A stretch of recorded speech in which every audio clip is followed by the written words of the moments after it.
Next நம்ம பார்க்க போகிற இந்த செமி காஜி சில்கில் ஒரு பியூட்டிஃபுல்லான துப்பட்டா பார்த்தீங்கன்னா ஹேண்ட் பாந்தினி வித் ஷிபோரி ஒர்க்கோட, சாரி ஷிபோரி கிடையாது, ஷிபோரி மாதிரியான ஒர்க்கோட, ஆக்சுவலி ஷிபோரி தான், ஷிபோரி ஒர்க்கோட பியூட்டிஃபுல்லாக வந்து பண்ணியிருக்கிற இந்த துப்பட்டா வித் லங்கடி பட்டாவோட வருது. This is a peach colour. Peach goes very well with நம்ம சாண்டில் க்ரீம் அதோடலாம் போடும்பொழுது ரொம்ப அழகாக இருக்கும், மைல்டாக இருக்கும் இது கேரி அவுட் பண்ணுறது. The next dupatta that I have it is the blue shade. இதில் இருக்கக்கூடியது பார்த்தீங்கன்னா அழகான ப்ளூ ஷேட்.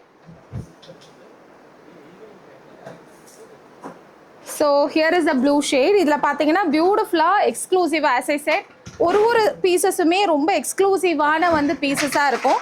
ஸோ இப்போ நீங்கள் பார்க்குற இந்த ஒரு ஃபுல் அண்ட் ஃபுல் பாந்தினி ஒர்க்காக இருக்கும். ஸோ ஆரஞ்ச் ஷேட் மாதிரி வந்து இந்த பாந்தினி ஒர்க்கை வந்து கொடுத்துருக்காங்க. கேரி அவுட் பண்ணுறது ரொம்ப அழகாக இருக்குது, வெரி ப்ரிட்டி. இந்த பார்டர்ஸும் வந்து நம்மளுக்கு வந்து பாந்தேஜ் ஒர்க் பண்ணியிருக்காங்க அண்ட் வெரி எக்ஸ்க்ளூசிவ். நீங்கள் இது வந்து ரோல் ப்ரெஸ் எதுவுமே பண்ணாதீங்க, நேச்சுரலாக அப்படியே ஃப்ளண்ட் பண்ணும்பொழுது this is a beautiful one to carry. So இந்த ஒரு துப்பட்டாவை I would say it is a rarest piece, definitely you have to buy in.